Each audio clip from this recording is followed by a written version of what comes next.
Everyone and welcome back to BM education class 8। इस video के अंदर हम करेंगे फोर्स एंड प्रेशर।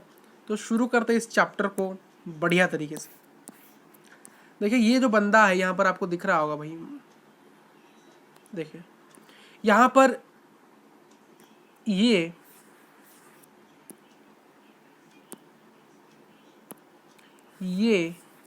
इसको धक्का दे रहा है। जब आप किसी चीज को धक्का देते हो तब उसे हम कहते हैं पुश। क्या कहते हैं? उसे कहते हैं पुश। किसी चीज को आप खींच रहे हो, जब आप किसी चीज को खींचते हो, जैसे कि ये बंदा इसको खींच रहा है, यहाँ पर खींच रहा है, यहाँ पर जोर लगा रहा है यहाँ पर, तो उसे हम कहते हैं पुल। क्या कहते हैं उसे? कुछ सिंपली कहते हैं जब आप किसी चीज को धक्का देते हो, आगे की ओर खींचते हो, आगे की ओर धक्का देते हो, उसे हम कहते हैं पुश। सिंपली क्या कहते हैं दोस्तों? पुश कहते हैं। अगर किसी चीज को आप खींच रहे हो उसे हम कहते हैं पुल। अगर किसी चीज को खींचोगे तो क्या होता है? बोलिए क्या होता है? पुल होता है। अगर किसी चीज को धक्का दोगे पुश होता है। समझिए, एक डब्बा है यहाँ पर। क्या है? एक डब्बा है। इस डब्बा को मैंने आगे की ओर धकेला तो मैंने क्या किया? मैंने यहाँ पर पुश किया। एक मटका है, मटका को मैंने आगे की ओर लिया, आगे की ओर खींचा, इसको मैंने आगे की ओर धक्का दिया, इसको आगे की ओर खींचा। धक्का दिया यानी आगे की ओर धक्का, पुश किया, आगे की ओर खींचा यानी इसको मैं खींच के ला रहा हूँ आगे की ओर, यानी पुल कर रहा हूँ। ठीक, यानी ये खींच के ला रहा है ना इसे। यहाँ पर ये है, आप इसे याद रख सकते हो। अगर सब्सटेंस बीच में है, अगर सब्सटेंस बीच में है और आप सब्सटेंस के पीछे हो तो उसे हम कहते हैं पुश। अगर आप सब्सटेंस के आगे हो तो उसे कहते हैं पुल।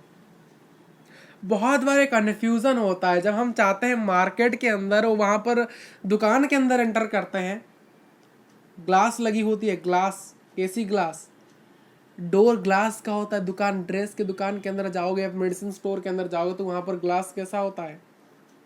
कैसा होता है? कैसा होता है भाई? कांच का होता है। वहां पर लिखा होता है कि नहीं, जहां पर आप खींचते हो उसे वहां पर क्या लिखा होता है? पुश और पुल लिखा होता है।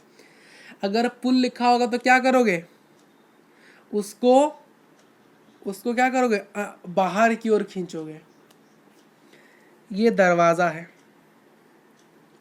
अगर यहाँ पर लिखा गया पुल, तो पुल यानी इसको आप बाहर की ओर खींचोगे। अगर दिया होगा पुल तो अंदर की ओर करोगे। अगर पुल दिया है, अगर दरवाजे के ऊपर पुल लिखा है, अगर दरवाजे के ऊपर पुल लिखा है तो उसको बाहर की ओर खींचोगे। अगर दरवाजे के ऊपर पुश लिखा है तो उसे अंदर की ओर धकेलोगे। यही है कॉन्सेप्ट। कॉन्सेप्ट यही है। तो व्हाट इज फोर्स? तो यहीं से क्वेश्चन आता है भाई, what is force? Direct question आएगा, what is force? Simply a push or a pull is a force that changes or tends to change the state of rest or a uniform motion of an object or changes its direction or shape। आसान सी बात कही। किसी भी आप क्या करोगे?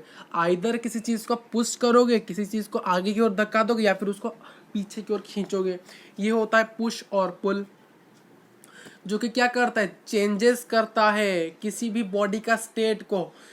अगर कोई बॉडी रेस्ट में है तो उसको मोशन कर देता है। अगर कोई बॉडी मोशन कर रहा है तो उसका मोशन को चेंज कर सकता है, या फिर उसके डायरेक्शन को ही चेंज कर देता है। यहाँ पर है कोई इंसान, ये अभी दौड़ रहा है। ये व्यक्ति अभी दौड़ रहा है, यानी ये जो बॉडी है मोशन में है। आप उसके साइड से आए, आप उसके साइड से उसको यहाँ पर खींच लिया, आपने उसको खींच लिया, आपने इस व्यक्ति को खींच लिया, क्योंकि उसके आगे से तक ट्रक आ रही थी, वो उसको पता नहीं था, आपने उसको खींच लिया। तो आपने यहाँ पर एक यूनिफॉर्म मोशन वाले, जो आपका दोस्त है वो यूनिफॉर्म मोशन में जा रहा था, एक मूवमेंट कर रहा था, उसको आपने खींच के रेस्ट में ला कर दिया। यानी उसके डायरेक्शन को चेंज किया कि नहीं? किया कि नहीं भाई? किया। तो सिंपली पुश और एक पुल होता है फोर्स, जो कि किसी बॉडी अगर रेस्ट में हो या फिर वो मूवमेंट कर रहा हो, वो उस ऑब्जेक्ट को चेंजेस करता है, उसके डायरेक्शन को भी चेंज कर सकता है और उसके शेप को भी। वो किसी भी आकार प्रकार को चेंज करेगा, उसकी दिशा भी चेंज किया जा सकता है। ये होता है हमारा प्यारा सा फोर्स। देखिए, force arises due to the interaction of two objects. Force कहते आता है इसको समझने के लिए यहाँ पर देखिए भाई, ये एक फुटबॉल है, it is the first object. ये आप हो, ये आप हो, आपने अपने पैर से इसको मारा, जिस कारण ये आगे गया, जिस कारण ये आगे गया, यानी ये आप दूसरे ऑब्जेक्ट हो।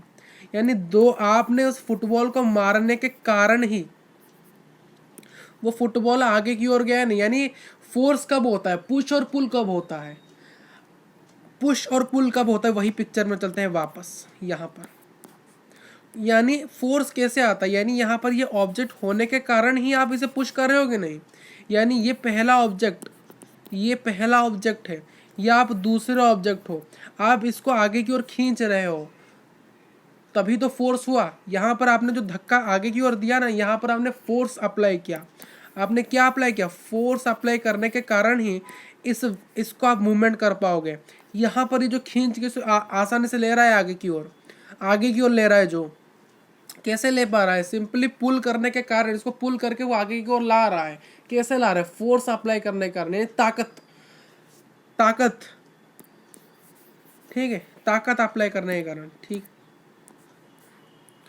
Force has magnitude as direction. The SI unit of force is Newton.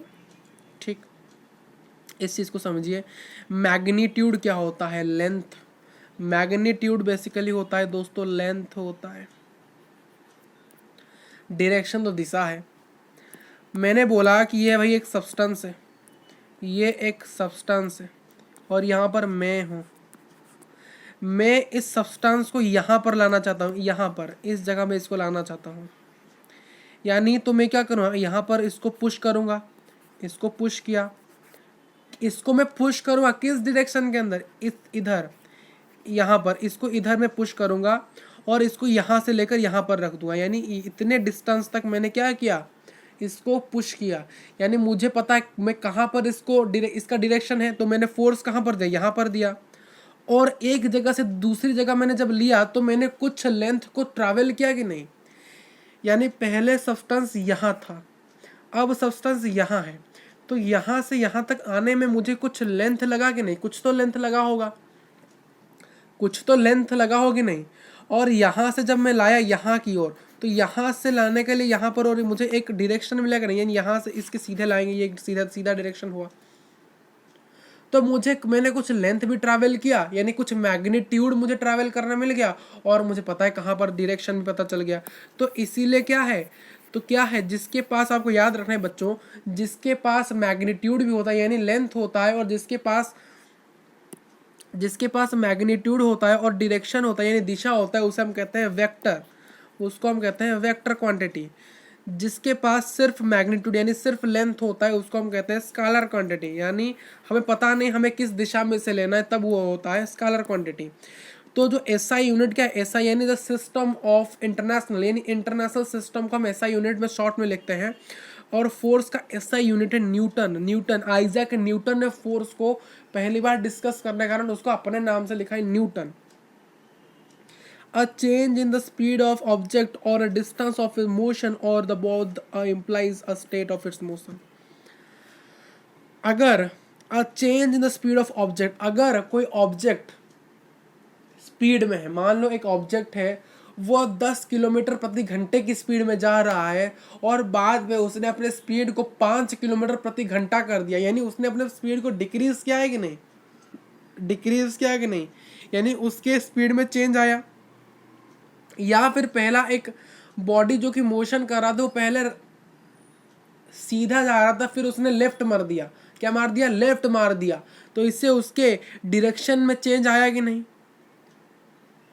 या फिर हम ऐसे कह सकते हैं, अगर कोई बॉडी ऐसा है, अगर कोई बॉडी ऐसा है जिसके स्पीड पे चेंज आ रहा है, या इसके मोशन ऑफ डायरेक्शन में चेंज आ रहा है, या फिर उसके दोनों में चेंज आ रहा है, उसे हम कहेंगे उसका जो स्टेट है उस ऑब्जेक्ट का, यानी उसका जो स्टेट है मोशन करने का, मूवमेंट करने का, वो भी चेंज हो रहा है भाई, उसके चेंज। यानी हम कह सकते हैं अगर कोई अपने स्पीड को बार बार चेंज कर रहा है, अपने दिशा को बार बार चेंज कर रहा है, या फिर दोनों को चेंज कर रहा है, तो हम कह सकते हैं कि उसने अपने स्टेट ऑफ मोशन को चेंज किया। एक व्यक्ति है, कार चला रहा है, भाई कार पहले 10 किलोमीटर प्रति घंटे में चल रहे, फिर 5 किलोमीटर प्रति घंटे, कभी 20 किलोमीटर प्रति घंटे, कभी 50 किलोमीटर प्रति घंटे, और कभी वो लेफ्ट जा रहा है, कभी लाइट जा रहा है, कभी सीधा जा रहा है, कभी फिर से घुमा रहा है, यूटर्न मार रहा है।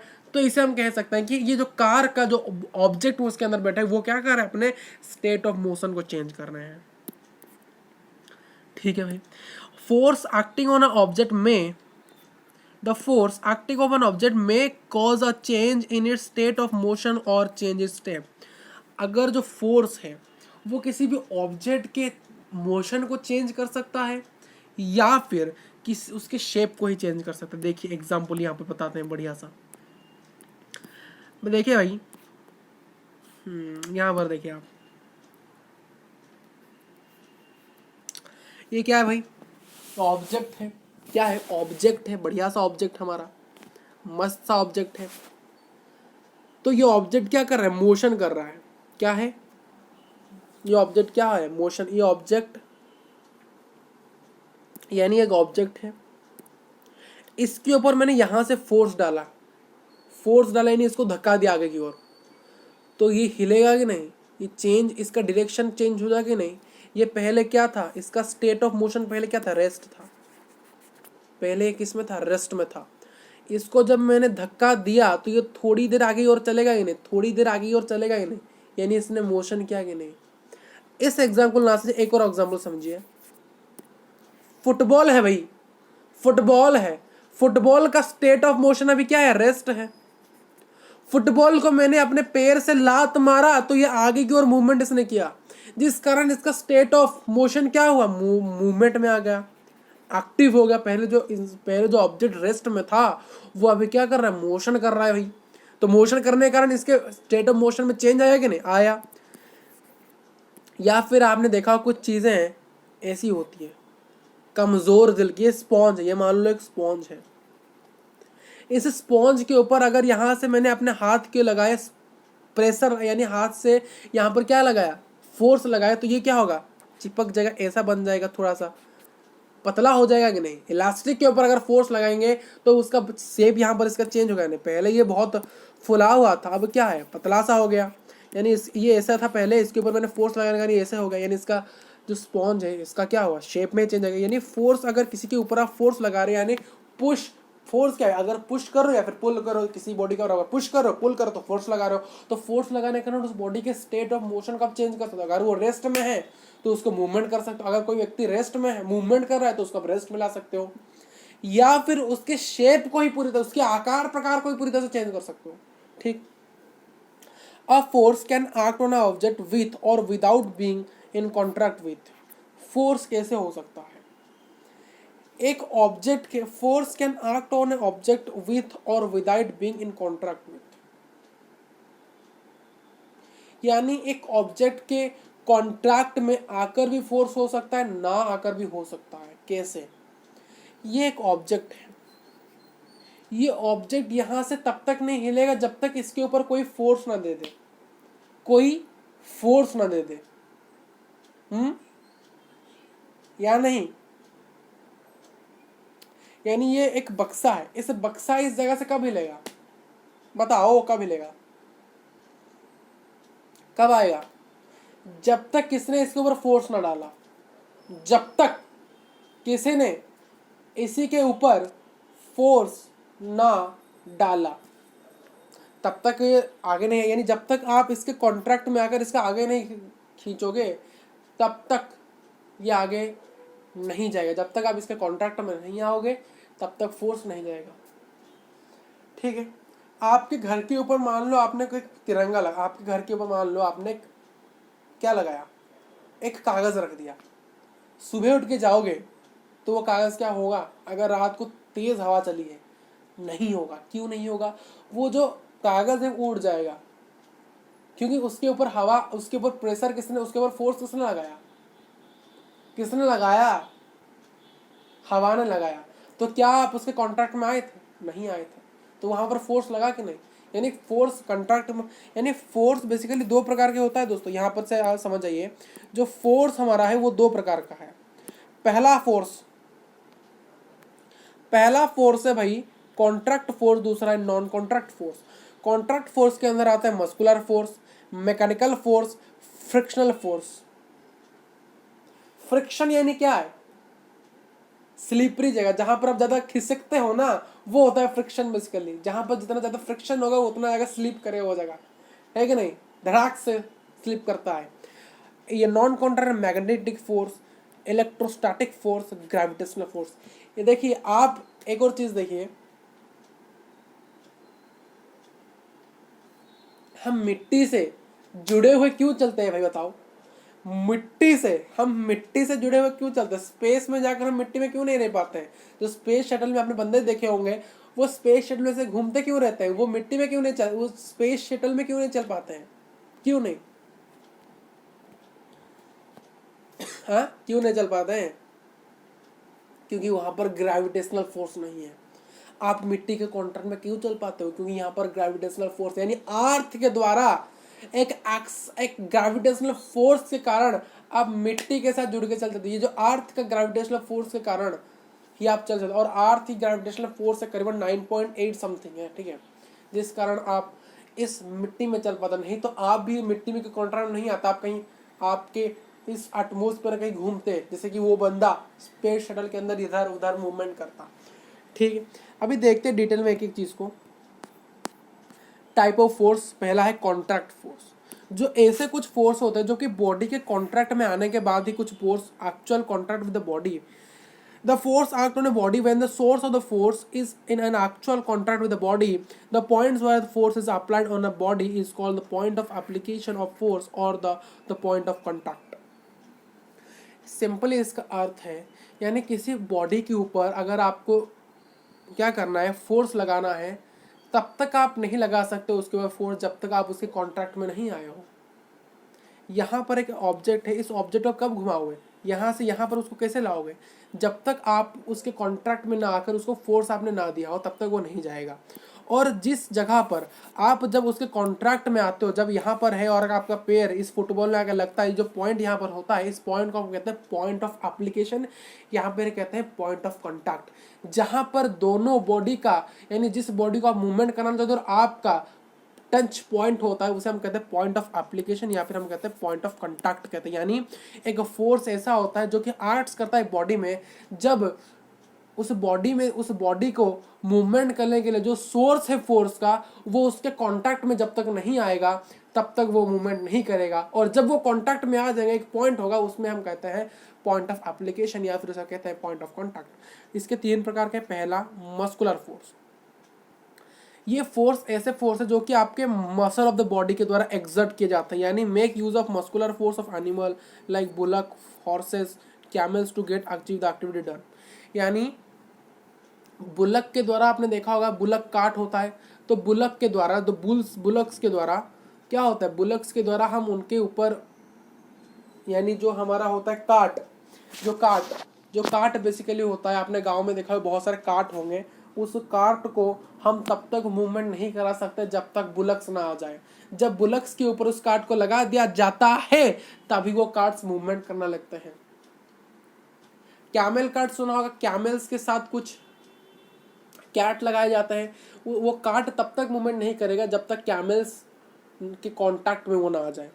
यानी बुलक्स, हॉर्सेस और कैमल्स को, यानी मस्कुलर फोर्स क्या है, जब तक ह्यूमन आप मसल्स ना लगा आपने, यानी आपके मसल जो चीज़ है, यानी एक बॉक्स रखा हुआ है, वो बॉक्स तब तक मूवमेंट नहीं करेगा जब तक आपके जो मसल, आपका जो हाथ है, जब तक उसको आगे की ओर नहीं खींचेगा। आपके जो मस्कुलर टिश्यू है, जो मस्कुलर टिश्यू आपका जो मसल्स है, जब तक उसको आगे नहीं खींचेंगे, आगे को नहीं धकेलेंगे, तब तक वो नहीं मूवमेंट करेगा। वो होता है मस्कुलर फोर्स। ठीक, दूसरा फोर्स है मैकेनिकल फोर्स।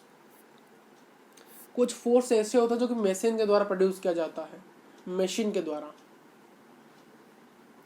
है कि नहीं? मशीन के द्वारा। आपके घर के सामने आपने कागज रखा है, और कागज के सामने आप कागज तब तक मूवमेंट नहीं करेगा जब तक आपने अपने घर का हवा, आपका जो घर का फैन है, वो भी तो एक मशीन है कि नहीं? आपका फैन जब तक मूवमेंट नहीं करेगा तब तक आपके घर में रखा हुआ जो पेपर है वो नहीं अपने जगह से नहीं हिलेगा। तो इसे हम कहते हैं मशीन के द्वारा जिस फोर्स का हम एग्जर्ट करते हैं उसके मैकेनिकल फोर्स। तीसरा frictional force. Frictional force, the force that oppose the motion of the body. अगर एक बॉडी मोशन, अगर जो एक से कुछ फोर्स होते हैं जो कि अपोज करते हैं क्या, motion of an object.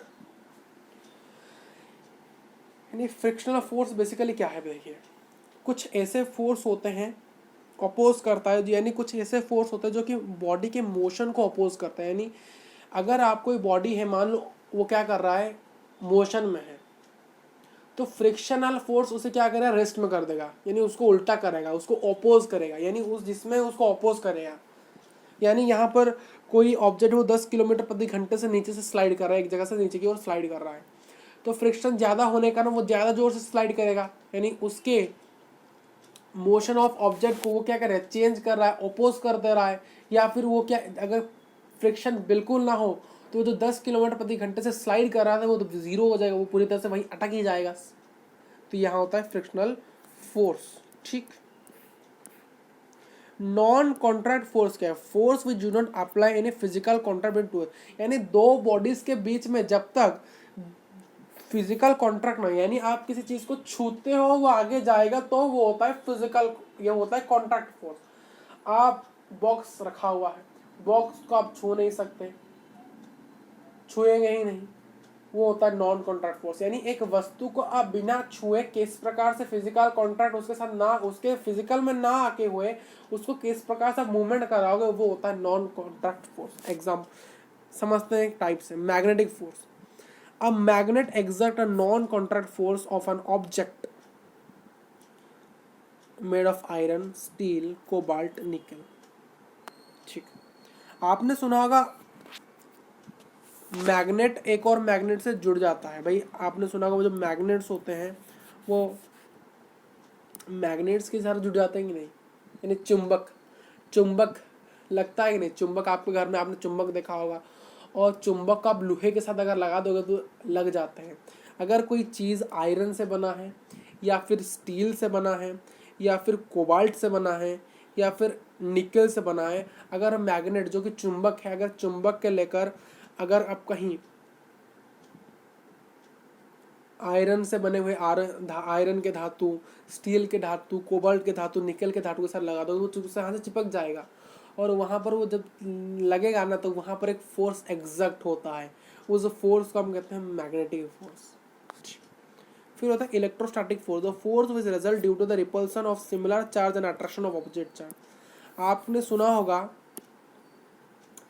Similar charge, यानी एक चार्ज आपने सुना दो चार्ज में पॉजिटिव चार्ज और पॉजिटिव चार्ज, इनको आप अगर एक साथ लाओगे तो ये रिपल्स होंगे, ये इधर जाएगा, ये इधर जाएगा। अगर एक पॉजिटिव चार्ज है दूसरा नेगेटिव चार्ज है, ये क्या करेंगे, एक दूसरे को अट्रैक्ट करेंगे, एक दूसरे से चिपक जाएंगे। तो उस यहाँ पर जब वो चिपकते हैं, यानी ये दोनों जो सिमिलर अलग अलग चार्ज है, एक पॉजिटिव चार्ज नेगेटिव चार्ज, जब वो मिलेंगे तो उसे हम कहेंगे इलेक्ट्रोस्टैटिक फोर्स। यहाँ पर जो फोर्स इन दोनों के बीच में लगते समय जो फोर्स एग्जर्ट हुआ है उसे हम कहते हैं इलेक्ट्रोस्टैटिक फोर्स। अब जो उनका रिपल्सन होता है वहाँ पर जो फोर्स एग्जर्ट होता है उसे हम कहते हैं electrostatic force. Last is not the list, the gravitational force. दोस्तों यानी कितने और है चीज़ें, कम है, हो जाएंगे।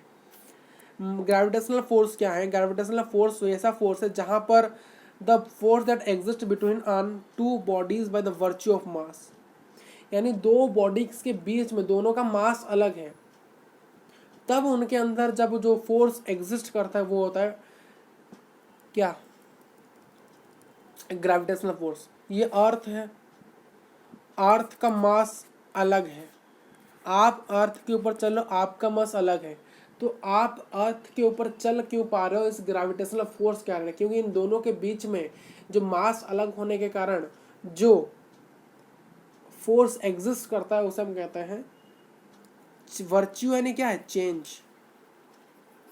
यानी जो फोर्स एग्जिस्ट करता है दोनों बॉडीज, कोई भी दो बॉडीज के बीच में जिसके मास हमेशा अलग अलग होते हैं, मास चेंज होता है, यानी virtue of mass, mass change हो, जितने मास आपके मास अगर चेंज हो जाएंगे तो उसी के प्रकार से लेकर आपके अंदर जो बॉडी फोर्स आप दोनों के बीच में एग्जिस्ट करते हैं, यानी जब भी कोई बॉडी है, कोई भी बॉडी, एनी बॉडी जिनके मासेस क्या होता है, वर्च्यू ऑफ द मैटर, उनके मास जो चेंज होते थे उनको लेकर जो फोर्स उनके अंदर एग्जिस्ट करता है उसे हम कहते हैं gravitational force.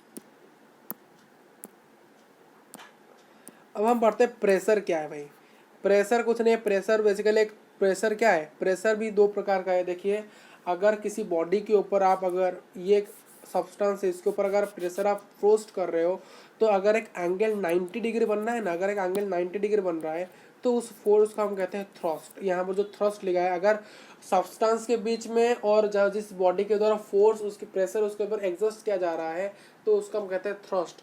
Thrust acting per unit area is called pressure.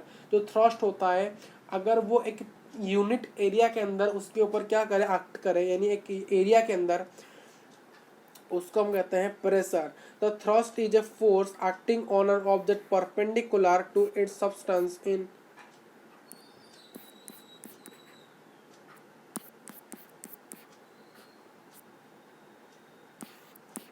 Pressure क्या है, प्रेशर क्या है, जो थ्रस्ट होता है अगर वो एक यूनिट सरफेस के ऊपर, अगर जो थ्रस्ट मैंने कहा एक सब्सटेंस जो कि प्रेशर निकालना है एक सब्सटेंस के ऊपर तो उनके जिसमें अगर 90 डिग्री बन गया तो वो थ्रस्ट है।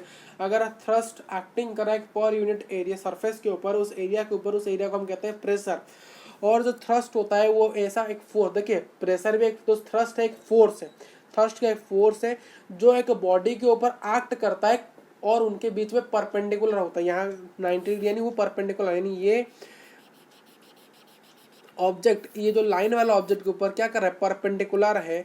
तो ये कह सकते हैं कि ये जो बॉडी है, ये बॉडी है इस ऑब्जेक्ट ऊपर थ्रस्ट दे रहा है, क्या दे रहा है, थ्रस्ट दे रहा है।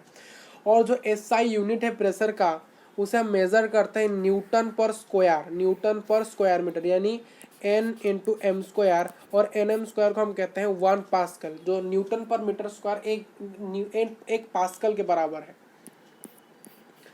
यहाँ पर फिर से देख लें, जो फोर्स एक्ट करता है परपेंडिकुलर एक ऑब्जेक्ट के साथ, जो बॉडी के साथ एक जो फोर्स ऑब्जेक्ट के साथ परपेंडिकुलर एक्ट करता है उसे हम कहते हैं थ्रस्ट।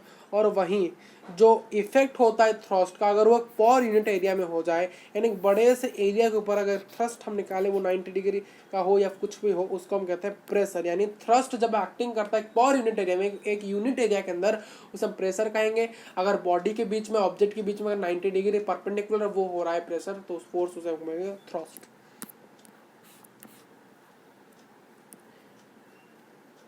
तो यहाँ पर हम इसके द्वारा इसके ऊपर प्रेशर दे रहे हैं और ये एक यूनिट एरिया है, तो जिस कारण आपको पता चलेगा जो प्रेशर का फॉर्मूला है वो है फोर्स अपॉन एरिया। याद रखें इस चीज़ को, प्रेशर का फॉर्मूला है फोर्स अपॉन एरिया। और एक और चीज़ याद रखें, जो फोर्स का क्या है, फोर्स का फॉर्मूला है मास इनटू एक्सेलरेशन। याद रखिए मास इनटू एक्सेलरेशन फॉर्मूला है किसका, फोर्स का। और प्रेशर का फॉर्मूला है फोर्स बाय एरिया। आपको पता है बहुत सारे सॉलिड्स होते हैं, लिक्विड्स, फ्लूइड्स होते हैं, फ्लूइड्स यानी लिक्विड्स और गैसेस, जहाँ पर हम क्या कर, जहाँ पर प्रेशर एग्जिस्ट होता है, एक्सर्ट्स होता है। जो solid exert pressure only in downward direction due to weight. यानी सॉलिड क्या, आप अगर पानी के अंदर एक हैवी वेट के एक सॉलिड को अगर आप डाल दोगे, वाटर के अंदर एक सॉलिड वेट को आप डाल दोगे तो उसका जो प्रेशर हमेशा डाउनवर्ड की ओर, नीचे की ओर होगा क्योंकि वो ज़्यादा वेट है। और वहीं अगर लिक्विड गैसेस के ऊपर भी हम एक्सर्ट करेंगे प्रेशर सभी डायरेक्शन से, hence the liquids and gases exert gas on the wall of the container। यानी एक कंटेनर, मान लो ये कंटेनर है, इस कंटेनर के अंदर मैंने एक सॉलिड को डाल दिया और सॉलिड डालने के कारण क्या होगा, सॉलिड बहुत हैवी है तो इसके ऊपर प्रेशर लगने के कारण वो पूरा नीचे चला जाएगा, यहाँ पर आ जाएगा, पूरा डाउनवर्ड आ जाएगा। और वहीं अगर इसके अंदर ये मान लो एक और कंटेनर, इसके अंदर मैंने लिक्विड और या फिर गैस को डाला इसके अंदर, तो उसका अंदर जो प्रेशर है, उनके अंदर जो प्रेशर है वो हर दिशा में लग जाएगा। यानी उनके अंदर, कंटेनर के अंदर आप जिसको डालोगे तो वो ये जो वॉल्स है ना, ये जो वॉल्स इस कंटेनर के वॉल में लगे हैं, प्रेजेंट होंगे लिक्विड और गैसेस।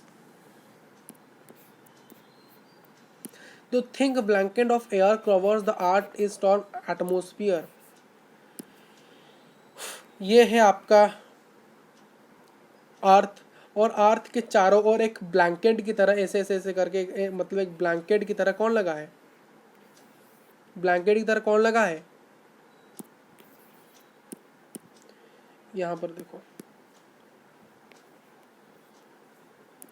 ये हमारा अर्थ है, अर्थ के चारों ओर मान लो ऐसे ऐसे ऐसे करके एक ब्लैंकेट की तरह एक एयर का ब्लैंकेट है जिसे हम कहते हैं एटमोस्फियर। क्या कहते हैं, एटमोस्फियर। एक क्या है, एक थिक ब्लैंकेट की तरह एक एयर कवर है हमारे अर्थ के चारों ओर, जिसे हम कहते हैं एटमॉस्फेयर। और जो प्रेशर एटमॉस्फेयर के द्वारा एग्जिट किया जाता है, यानी जो प्रेशर जो एटमॉस्फेयर जो उस प्रेशर को निकालता है उसे हम कहते हैं एटमॉस्फेरिक प्रेशर।